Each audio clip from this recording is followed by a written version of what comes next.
Eh bien bonjour à tous, aujourd'hui on se retrouve pour une nouvelle vidéo. Aujourd'hui je vais vous montrer comment créer une map sur Praetorian. Déjà dans un premier temps je vais vous montrer des maps que j'ai faites pour vous montrer que ça marche bien. Donc par exemple là j'avais fait un truc qui s'appelle map de Gamose Test, vous voyez ça ici, bon Gamose Map, couloir de la mort. Par exemple je vais lancer celle-là, Gamose Map. Comme vous pouvez voir, faut juste que ça se lance. Vous voyez, j'ai créé une map, vous voyez un peu les textures, on peut aller dans la forêt. On n'a pas accès pour aller sur les montagnes. Comme plein de choses, hein. Là typiquement j'ai créé ça. Les textures ne sont pas parfaites, notamment on peut affiner comme on veut. Mais là c'était un peu ma première carte que j'avais créée. Je suis pas un pro là-dedans, mais vu que je suis l'un des seuls à en faire, je vais vous montrer comment faire tout simplement. Si ça vous intéresse, les maps que j'ai créées, ou si vous voulez jouer avec nous, j'ai créé un serveur Discord il y a à peu près 2 ans maintenant. Le but de ce serveur Discord, c'est tout simplement que nous puissions nous réunir, que nous puissions jouer au jeu, tout simplement ensemble. Et notamment sur le serveur Discord, il y a les cartes que j'ai créées, les 3 petites cartes là. Il y en a 2 de sûres et la troisième c'était vraiment une map test. Peut-être que je la mettrai un de ces jours. Ensuite, je vais vous montrer comment créer une carte prétorienne. Il y a pas mal de choses à faire. Donc dans un premier temps, vous avez un lien dans la description. Un lien qui va devoir vous faire télécharger ces deux choses, donc Praetorian Map Editor et un dossier. Donc là le dossier, enfin le lien qui est dans la description va vous ramener sur ces deux-là, donc il faudra les télécharger. Une fois que ces deux dossiers ont été téléchargés, vous allez ouvrir le Praetorian 5.0 Use Praetorian Map Editor. Vous allez ouvrir ce dossier-là. Comme vous pouvez voir, il y a un Praetorian qui est inclus, vous pouvez jouer au jeu comme vous voulez dedans. Mais c'est pas ce qui nous intéresse là-dedans. Ce qui nous intéresse, c'est les fichiers de Praetorian, dont c'est pour ça qu'il y a le Praetorian dedans. Donc on va aller dans Imperial Studio. On va aller dans définition et on va ouvrir un fichier qui s'appelle plantillas. Une fois ce dossier ouvert, comme vous pouvez voir, là il y a plantillas, plantillas name, map de Gamose test, justement c'est ce que je vous avais montré, couloir de la mort, d'autres choses. Et en l'occurrence, nous ce qu'on veut c'est créer une map. Donc vous allez ouvrir le deuxième fichier texte, là pour ma part il est déjà ouvert ici, et vous allez tomber sur ça. Vous allez copier la première partie, donc ce qui est ici, et vous allez la coller dans la seconde partie. Hop, pour que ce soit clair, on va faire comme ça. Comme ça vous n'avez pas les autres maps. Donc là plantillas name ça va être le nom de votre carte. Donc vous mettez le nom de la carte que vous voulez. Genre là par exemple c'est tutoriel de Gamose. Les textures c'est les textures. Le mode name, là ça dépend si vous voulez jouer en 2 contre 2 ou en 4 contre 4, en 3 contre 3. Et du coup il va falloir changer en fonction des joueurs. Donc là du coup par exemple c'est une map pour 8 joueurs. Donc j'ai mis 8 joueurs. J'ai mis la taille qui est là, j'ai mis 200 par 200 et du coup faut mettre 4 contre 4 pour que ce soit 8 joueurs. Donc une fois ça fait, il faut lancer le PME, Praetorian Map Editor, qui se trouve ici, dans le dossier qui est dans Praetorian 5.0 Use Praetorian Map Editor. Une fois le logiciel lancé, comme vous allez voir, vous allez tomber sur le menu, donc c'est normal. Ou avec un son qui sera globalement fort de base, mais j'ai fait en sorte qu'il soit pas fort sur le tutoriel parce que de base le son est très fort et c'est pas modifiable. Donc vous allez faire nouvelle map. Comme vous pouvez voir là c'est tutoriel de Gamose, vous pouvez le trouver ici. Donc 4 contre 4, size 200 par 200. Là c'est les musiques. Donc pourquoi pas. Et là comme vous pouvez voir il y a les autres maps que j'avais créées un peu sur mesure. Voilà, donc map de Gamose test. Donc voilà. Vous allez lancer le tutoriel de Gamose. Ce que je conseille pour les français, ceux qui regardent la vidéo, c'est de passer en QWERTY. Et comme ça vous pourrez vous déplacer en ZQSD. Parce que les touches ne sont pas modifiables pour avancer et reculer. Donc pour ma part c'est ce que j'ai fait. Une fois dedans là comme vous pouvez voir on tombe là-dessus. Donc vous allez aller dans Options. Vous allez taper sur Infinity. Et vous allez monter la vitesse. La vitesse qui nous permet de se déplacer plus vite tout simplement, et Infinity ce qui nous permet de voir toute la carte. Donc là comme vous pouvez voir on est sur la carte, maintenant il suffit de la créer. Et pour la créer déjà dans un premier temps c'est de aller sur Fill qui va faire remplir toute la map. Vous allez cliquer sur Bottom Tile et vous allez chercher un truc tout blanc, on s'en fiche, ça m'est égal. Et vous allez chercher Brush en haut à droite, appuyer sur Enable et sur T et faire comme ça. C'est très important, c'est pour qu'ensuite on puisse exporter. Comme là, vous pouvez faire dataset exported successfully. Je parle très mal anglais, mais c'est pas grave. Et pour ça, en fait, ça permet d'initialiser le Praetorian Map Editor. Et si vous avez bien vu, vous allez recopier, vous allez faire un copier-coller sur le deuxième fichier texte, comme je vais faire juste après. Voilà, si vous vous rappelez bien, on avait fait plantillas, on avait copié ça. Et du coup, dans un second temps, il y a un petit 2. Et là, vous allez copier ici, minimap name jusqu'à aquaname, voilà. C'est écrit en espagnol, c'est normal, hein, si jamais vous posez la question. Donc là, vous allez après le 8 player, vous faites entrée et vous collez. Et évidemment, je l'ai pas dit la première fois, mais il faut sauvegarder le fichier texte, sinon bah, ça ne marche pas. Et vérifiez bien qu'il y ait bien le même nom de carte écrit ici, ici, ici, ici, enfin bref. Pensez bien à mettre le même nom de la carte, parce que sinon ça ne va juste pas marcher. Dès que c'est fait, vous allez tout simplement retourner sur Praetorian Map Editor, donc vous allez relancer le logiciel. Ensuite, une fois le logiciel encore une fois lancé, vous allez retourner sur votre carte, parce que sinon bah, ça ne sert à rien. Voilà, vous êtes une fois sur la map, donc il faut refaire option Infinity et monter la vitesse. Bon, vous l'ajustez comme vous voulez la vitesse. Vous faites comme vous voulez là-dessus. Ensuite, comme vous allez voir, il faut du coup faire la surface de la carte. Donc moi je vais prendre de l'herbe qui est ici par exemple. Top tile, donc ça c'est le dessus de la carte, donc on va faire comme ça. Et on va faire paint. Non, c'est pas paint, c'est fill.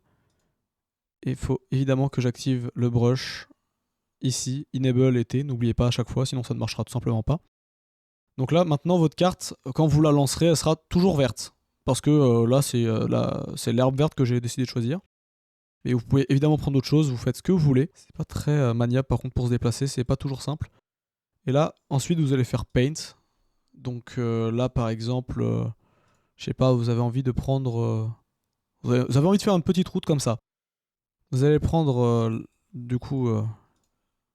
celle-là, si vous voulez par exemple faire ça. Vous allez retourner dans Brush, vérifiez bien que vous êtes dans Top Tile, ici. Vous allez faire Brush. Ici, vous pouvez faire le Radius. Donc le Radius, ça permet, comme vous pouvez voir là, il est un peu grand. Si je veux le mettre plus grand, vous allez voir, c'est encore plus grand. Et au contraire, là, c'est bien plus petit. Donc c'est pas mal. Comme vous pouvez voir, c'est bien différent. C'est bien pour affiner, en fait. C'est très pratique pour affiner. Et donc, admettons, vu que moi, là, j'ai un peu choisi une grande carte, je sais pas, on va faire... j'ai pas trop d'inspiration, là, je vous avoue. On va faire un truc comme ça, on va faire un petit rond, on va faire ça, tiens, voilà. On va faire ça, on va faire comme ça, on va faire comme ça. Voilà, on va se faire ça. Là, une fois nos routes faites, par exemple, je peux prendre des arbres. Donc on peut prendre ces petits arbres-là, on peut prendre ceux-là, ceux-là. Enfin, prenez ceux que vous voulez. Il y en a plein. Pour la petite décoration, ça fait plaisir. Il y a pas mal de petites choses. Bon, par exemple, on va prendre celui-là. Pour faire apparaître les arbres, du coup, vous appuyez sur M au lieu de T. T, c'était pour la route. Là, faut appuyer sur M. Et bien penser à appuyer sur nature pour que les arbres apparaissent. Une fois que vous avez choisi votre modèle d'arbre. Donc là, par exemple, je mets des petits arbres là comme ça. Pourquoi pas. Je peux éventuellement prendre un autre modèle. Genre, je ne sais pas, je suis celui-là par exemple. Ah, voilà. Bon, là, en l'occurrence, il se ressemble un peu. Donc, la nuance n'est pas folle. Par exemple, je peux prendre ceux-là. Là, c'est un peu différent, voilà, pourquoi pas. Donc là, justement, là, c'est vous personnalisez comme vous voulez, donc c'est sympa à faire. Ensuite, dans les choses que je peux vous montrer qui sont sympas à faire pour construire la carte, il y a les petites structures. Là, c'est pareil, c'est les petites structures, c'est sympa à faire. Pensez bien à être sur M, les petites structures, c'est ce que vous avez ici. Non, ça, je me suis trompé, c'était la petite tour de guet à gauche. Donc par exemple, il y a cette structure-là, enfin, il y en a vraiment pas mal aussi. Notamment, vous pouvez faire des petites forteresses sur les cartes de Praetorian. Comme là, c'est celles de forteresse. Bon, en l'occurrence, nous, on va prendre celle-là, hop, voilà. On peut faire apparaître des structures, donc hop, voilà, petite structure ici. Ça apparaîtra sur notre petite carte. Hop, on peut en mettre une autre là. On peut, je sais pas, on peut faire plein de structures comme on veut. On peut être un petit pharaon, on peut le mettre ici. Et puis voilà, ça reste très sympa à faire. On peut là vraiment customiser notre carte comme on veut. Donc c'est vraiment sympa, c'est vraiment cool. Un autre truc qui peut être pas mal, c'est monter et descendre. C'est raise et lower. En gros, raise et lower, c'est totalement différent. Faut se remettre en top title. Top tile, pardon, c'est pas title. Quand je dis title, c'est tile, c'est pas title. Je suis juste un peu bête. Donc là, c'est top tile et vous appuyez sur raise. Raise qui nous permet de monter sur la carte. Donc pour monter sur la carte, vous faites raise. Vous restez dans votre brush, vous mettez enable. Là, du coup, il faudra mettre la force. C'est là où elle interagit. Donc le radius, c'est toujours la même chose, hein, on n'a pas besoin de réexpliquer. C'est en fonction de si vous voulez que ce soit gros ou petit au niveau de la route, et là pareil du coup pour construire. Donc faut mettre un peu de force aussi, un peu, vous verrez en fonction. Vous faites bien T, vous vous remettez bien en top tile, et là si vous faites ça, là vous voyez, oh regardez, une petite montagne qui monte.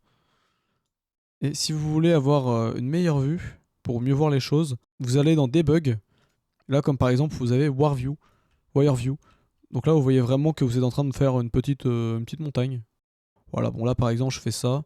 Après, on peut faire plein de choses. Hein. On peut évidemment, je peux augmenter le radius, la force.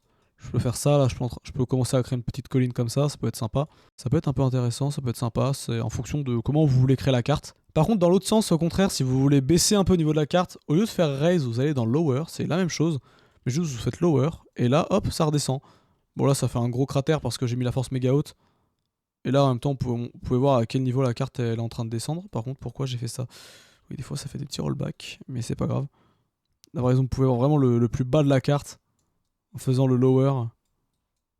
Puis voilà. Donc là, comme ça, c'est intéressant à analyser le fait que vous pouvez monter ou baisser au niveau des montagnes. Comme ça, vous pouvez mettre beaucoup de relief dans vos cartes. Bon, là, c'est vraiment une grande carte, c'est 200 par 200, c'est vraiment une taille que j'aime beaucoup. Même encore plus grand, ça peut être intéressant, mais c'est encore plus long, du coup, forcément. Après, en fonction de comment la map est construite, ça peut être plus rapide ou plus long, que ce soit une grande carte ou non. Ensuite, pour que vos troupes ne puissent pas aller dans la forêt, enfin les troupes hors légionnaires, archers, par exemple les lanciers, si vous voulez qu'ils n'aillent pas dans la forêt, faut tout simplement faire des choses. Donc par exemple, là, faut appuyer sur Forest. Il faut aller dans Tile Logic. Tile Logic, c'est ici.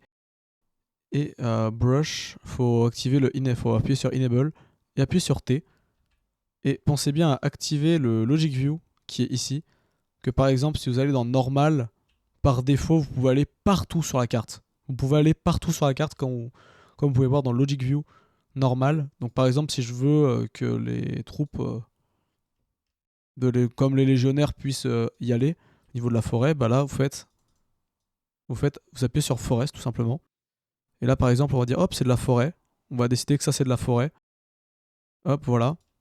Bon, là, même où il y a écrit, même là où c'est bleu, en fait, c'est considéré comme de la forêt qui est des arbres ou non. Donc, ce sera caché. Pareil au niveau des montagnes. Là, du coup, faut remettre la Logic View. Enfin, pas la Logic View, mais la Wire View. Par exemple, si vous voulez cacher ça, vous allez appuyer sur Blocked. Blocked, ça permet que nous ne puissions pas aller sur la carte. Il y a plein de petites choses comme ça qui sont vraiment intéressantes. Je vais pas tout vous montrer ici parce que je connais déjà pas tout. Et parce que comme ça, vous pourrez un peu vous promener par vous-même. Là, je vous montre vraiment la base de comment créer une carte. Moi, j'avoue, je connais que la base et ça me suffit. Mais bon, voilà. Donc, par exemple, au niveau du brush, vous avez. Enfin, vous pouvez faire plein de choses en fait. Vous pouvez mettre de la deep water, vous pouvez faire des murs, vous pouvez faire de la neige. Le grass field, vous pouvez faire brûler de l'herbe. Enfin, il y a plein de choses que vous pouvez faire. Même au niveau de l'eau, vous pouvez créer comment ça s'appelle Là, par exemple, on peut créer un lac si vous voulez. On peut faire plein de choses en fait au niveau de la création de cartes. Et ça, c'est vraiment cool parce que on peut vraiment personnaliser à notre sauce. Après, peut-être que je ferai d'autres tutoriels pour vous montrer plus en détail comment créer des lacs ou par exemple bien faire une forteresse ou une structure spécifique. Ça, je pourrais vous faire des tutoriels prochainement si ça vous intéresse. Mais là, je veux vraiment vous montrer la base. Donc, bien penser à la tile logic qui est très important. Entre le tile flag, le tile erase, le tile logic, c'est très important pour votre carte. Sinon, paint, fill, ça c'est important aussi pour montrer un peu les routes, tout simplement. Ensuite, dans les fonctions que je peux vous montrer, il y a la fonction erase, comme là vous pouvez voir, c'est un peu plus droit et donc au niveau des structures et dans la forme de votre map, ça peut être intéressant à faire. Donc là, hop, voilà, vous voyez, c'est un peu plus beau, c'est un peu moins, comment dire, carré, on va dire. On peut dire ça comme ça. Et ça peut être plus beau à voir sur la carte. Donc en fait, pour faire ça, vous allez sur Erase, vous appuyez sur Erase qui est ici. Vous allez sur Top Tile, vous allez dans la brush Enable, vous restez sur T. Donc le radius c'est plus ou moins grand, c'est toujours pareil, hein, évidemment. Et la force, c'est si vous voulez que ce soit plus ou moins fort au niveau de l'effacement. Ça c'est une chose qui est qui est aussi intéressante que je peux vous montrer là aujourd'hui. Regardez au niveau de la force, c'est beaucoup moins fort, forcément ce que je l'ai baissé. Alors que là, s'il est à 1, hop, c'est quasiment tout de suite vert. Dans les autres choses que je peux vous montrer aussi avant qu'on attaque la suite du tutoriel, enfin la fin du tutoriel pour qu'on puisse y jouer, dans les autres choses que je peux vous montrer, c'est faire des lacs. Ça, je suis pas un professionnel, j'en fais très rarement, mais je sais comment ça marche. Donc là, vous allez sur Arrow, là vous laissez tout comme ça, c'est très bien. Sauf que là, vous appuyez sur Water, donc Water c'est pour l'eau. Et là, comme vous voyez, votre curseur, il a un petit logo d'eau, donc c'est cool. Ensuite, vous allez dans Brush, vous faites Enable, vous allez sur W, sur Water. Et là, admettons, vous faire un petit lac ici, par exemple, ça peut être sympa. Vous faites Create, Add Vortex. Et là, hop, voilà, vous attaquez, vous faites ça. Par exemple, je sais pas, je vais faire un petit lac comme ça peut être sympa. Et là, vous faites Finalize, et voilà, un petit lac. Bon, là, il est un peu mal fait, mais vous avez compris l'idée, vous faites Create, Add Vortex. Hop, voilà, bon, on va faire ça. Écoute, on va faire un truc bien poussé. Hop, voilà, hop. Finalize. Là, tu vois, le lac est un peu plus beau parce que je l'ai un peu plus détaillé. Au niveau, hop, create, add vortex. Bon, sinon, on peut faire directement un grand lac, hein, on aurait pu. Mais bon, faut faire beaucoup plus de clics et être beaucoup plus précis. Parce que là, hop, on peut faire comme ça. Après, vu que là, il y a déjà 2 lacs, à voir comment ça va rendre. Et là, finalize. Et voilà, voilà un grand lac. Voilà, c'est un petit peu bugué parce qu'il y a déjà 2 lacs dans le lac, mais au moins vous voyez bien comment ça marche. Et vous pouvez en faire un peu partout. Ensuite, du coup, pour que ça marche, votre lac, et que seulement les troupes comme les légionnaires ne peuvent pas y aller, ou par exemple les archers, s'ils veulent aller sur l'eau pour que ça marche et que ça marche vraiment l'effet d'un lac, vous allez retourner dans votre tile logique. Ça, c'est un truc qui est très important. Pour que ça marche, vous faites type logique, top tile, hop, ça marche toujours. Évidemment, remettre la logic view. Ah oui, parce que là, faut mettre notre truc, voilà. Faut mettre ici. Donc là, par exemple, en normal, vous voyez, en fait, tu peux toujours aller ici dans le lac. Et pour que tu ne puisses plus y aller, il faut juste aller sur shore. Et ensuite aller sur T. Et du coup, tout simplement, hop, c'est considéré comme un lac. Si tu appuies bien tout dedans. Donc là, les troupes comme les archers pourront aller dedans. Et les troupes comme les légionnaires ne pourront plus y aller. Bon, là, en l'occurrence, j'ai fait une petite erreur. Donc, on va aller sur normal. On va faire en sorte que ce soit bon. Donc, comme ça. Et si vous voulez qu'il y ait de l'eau profonde où vraiment personne ne peut y aller, vous faites deep water. C'est où? C'est là. Et hop, c'est ici. Après, c'est compliqué de voir du bleu sur du bleu. Donc là, vous voyez, ça marchait bien. C'est juste que du coup, vous pouvez pas bien voir vu que c'est du bleu sur du bleu. Donc c'est un peu piégeux là-dessus, je vous l'accorde. Au cas où, si jamais vous avez des petits problèmes au niveau de votre PC et qui peut cracher à tout moment, je vous conseille d'exporter de temps en temps. Donc dataset exported successfully. Donc là, si vous, par exemple, vous quittez et que vous voulez retourner dedans, ça va marcher. Faut juste que ça prenne votre temps. Donc là, hop, comme vous pouvez voir, ça a sauvegardé. Il faut vraiment qu'il y ait écrit dataset exported successfully pour que ce soit bien exporté. Sinon, c'est qu'il y a un problème au niveau de vos dossiers. Et ça, bah, je peux rien y faire. Faut juste que vous fassiez attention. Ensuite, on va s'attaquer dans le vif du sujet. On a pas mal de choses à faire aussi. Comme par exemple, là, vous voyez, il n'y a pas de village, il n'y a pas les points de départ. Et ça, c'est le plus important en vrai dans Praetorian. Enfin, le plus important, ça dépend pour vous, mais moi, je trouve que c'est un truc qui est très important. Donc là, par exemple, pour faire apparaître des villages, il faut aller sur la petite maison des villages, ici. Donc, je sais pas, vous sélectionnez la texture du village que vous voulez, ça m'est égal. Moi, par exemple, je vais prendre celui-là. Vous avez plusieurs choix, vous avez plusieurs onglets, là, comme ici. Voilà. Donc, je vais prendre celui-là, par exemple. Population, on peut mettre la population qu'on veut. Donc, je sais pas, admettons, je vais mettre 800 populations avec un max soit de 800, soit de autre chose. Par exemple, je peux mettre un max de 1200. Ça peut vous faire plaisir. Donc là, vous pourriez un peu voir comment les modèles des propriétés, à l'axe et tout. Donc, pour ça, il faut aller dans Village, où il y a la petite maison. Vous allez dans Brush, du coup vous réactivez le brush et vous allez sur M. Et là les villages apparaîtront. Donc par exemple on peut faire apparaître un village ici, on peut faire apparaître un village ici, on peut en faire apparaître un côté du lac genre ici. En fait on peut en faire apparaître un peu partout. Donc là hop, voilà on décide de mettre des petits villages là. Ça fait une carte assez remplie. Après c'est comme vous voulez, vous faites ça en fonction, donc ça c'est sympa. Donc là c'est les petits villages que j'ai décidé de placer. Donc tous ces villages ont 800 de population avec un max de 1200. Si vous voulez mettre d'autres villages avec d'autres populations, il faut modifier ici. Et après, bah, replacer nos villages. Petit détail par rapport aux villages, si vous voulez que le temps de formation au niveau des populations remonte un peu plus rapidement ou plus lentement au contraire, enfin, pour que ce soit un peu prédéfini, par exemple 5 secondes, 8 secondes, 2 secondes, comme vous voulez, ça m'est égal, il faudra aller dans les fichiers du jeu. Donc là, en fait, ça sera plus tard, je vais vous montrer exactement où c'est. Mais il faudra bien se rappeler dans l'ordre des villages que vous avez posés, que ce soit lui en premier, lui en deuxième. Hop, par exemple, là j'en ai posé un nouveau. Bah lui, on saura que ce sera le dernier village dans mon fichier. Ça, je vous montrerai juste après, mais c'est un détail à ne pas négliger. Ensuite, pour les points de départ, c'est très simple. Vous allez appuyer sur le petit centurion ici, là en bas à gauche. Vous prenez celui-là, vous faites Accept. Et là, pareil, vous faites Caractère, qui est ici. Là, en l'occurrence, c'est une map à 8 joueurs, du coup, il nous faut 8 spawns. Donc là, admettons, on va en faire un ici, voilà, pourquoi pas. Faut qu'il y ait bien le petit général. On va en mettre un, je sais pas, ici par exemple, 2. Là, hop, 3, 4, 5, 6, 7, et on va dire en 8ème, voilà, ici 8. Voilà, on peut faire ça comme ça par exemple. Attention à l'ordre des généraux quand on le met, parce que ça fait en fonction de vos équipes. Donc là par exemple, si tu en mets 2 à côté, en premier et en deuxième ici, ils seront toujours ensemble. Et pareil, inversement, si vous faites 1, 2 là-bas, 3 ici, 4 ici, et que vous faites un 2 contre 2, bah vous n'allez pas être ensemble, et vous allez vous taper dès le début. Donc il faudra faire bien attention à l'ordre des généraux quand vous voulez mettre. Donc une fois fait, vous pouvez exporter. Là, vous partez du principe que la map, ça y est, vous l'avez terminée. Bon, là, c'est vraiment une map de test, donc vous l'avez pas fini évidemment. Parce que là, si vous voulez jouer sur cette carte-là, ça n'a aucun sens. Donc là, vous avez exporté, vous pouvez quitter. Vous pouvez retourner en arrière. Et maintenant, pour exporter le jeu, tout simplement pour l'exporter, ça va être très simple. Vous allez aller dans Imperial Studio, vous allez aller dans Export. Et là, par exemple, vous voyez, moi, j'ai exporté plein de fois des cartes, donc notamment mon gamosseuse map, je l'ai fait 8 fois. Là, j'avais fait une map test. Et là, couloir de la mort, pareil. Donc vous allez créer un dossier. Voilà, vous allez l'appeler... bon là, c'était tutoriel. Je sais plus quel était le nom, faut que je revérifie. Donc je vais l'appeler tutoriel. Je vais remettre mon clavier en français parce que c'est pas pratique pour moi en anglais. Pour exporter la carte, comme vous pouvez voir là, en fait, vous avez tous les dossiers dans Mapas et dans Missiones. Et vous allez copier ces 2 dossiers. Vous allez faire CTRL-C et le rentrer dans votre nouveau dossier. Comme ça. Et ensuite, vous allez chercher... bon là, par exemple, c'était tutoriel de gamosseux. Donc tous les autres on vire. Donc tu laisses tutoriel de gamosseux. Hop, Mapas, pareil.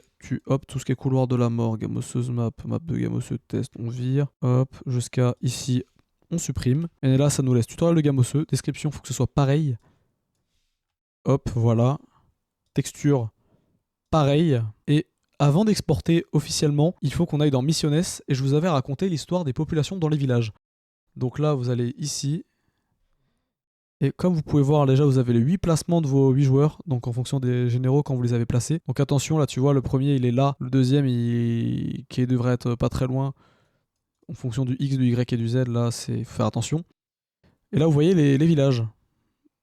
Donc là vous voyez le village, l'orientation, vous avez les coordonnées. Vous allez sur votre village, là vous voyez où il y a écrit max habitants 1200, vous faites entrée. Et vous devez mettre vel régénération, et là 3 c'est le nombre de secondes. Donc là par exemple, hop, vous tapez manuellement vel régénération, ou alors si vous êtes des flemmards et que vous avez des anciennes cartes, vous faites un CTRL-C, CTRL-V. Et là par exemple, je sais pas, on va mettre 5 secondes, et toutes les 5 secondes tu auras un village, enfin une population qui reviendra au fur et à mesure. Donc là si tu veux faire ça sur tous les villages, tu fais ça, tu copies-colles en boucle, vel génération. Et bien écrire et bien l'espacer, sinon ça ne va pas marcher. 5 secondes le village, hop, 5 secondes le village, hop, 5 secondes le village, hop, 5 secondes le village, hop, 5 secondes le village, hop, 5 secondes le village, jusqu'à la fin des villages. Donc là, du coup, toutes les 5 secondes, vous aurez une population qui apparaîtra. Sauf si par exemple sur celui-là, vous voulez que ce soit toutes les 1 seconde, et celui-là, toutes les 8 secondes par exemple. Là, vous pouvez changer. Et c'est bien faire attention aux coordonnées du village et bien faire attention à quel village c'est où vous mettez une de population, toutes les secondes et d'autres 8, d'autres 5. Donc vraiment faire attention à ça. Donc là ensuite évidemment vous enregistrez, sinon ça ne va pas marcher. Donc là vous pouvez refermer.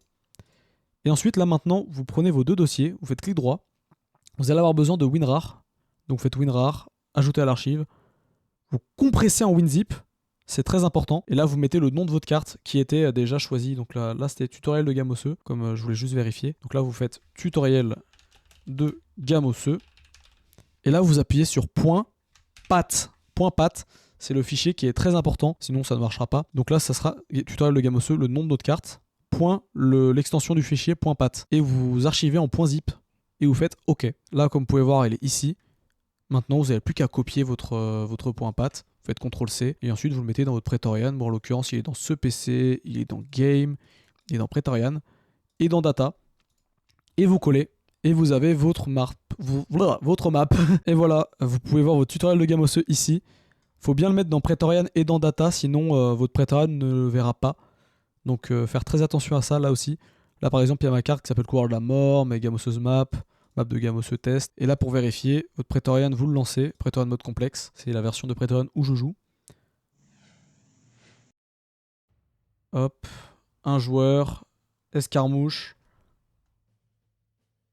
tutoriel de gamosseux, vous voyez il est ici. Et là vous voyez c'est à 8 joueurs, donc on va faire un 2 contre 2 contre 2 contre 2 par exemple, ça m'est égal, on s'en fiche de la partie. Et hop, tu es là, où est mon ami? Ah bah il est là mon ami. Vous voyez là on est à côté, hop on prend le village. 800 de population. 802, 802, 802. Et là maintenant on peut faire une partie de Praetorian tout simplement. Bon la carte est un peu grande du coup, là comme vous pouvez voir c'est vraiment une taille 200 par 200.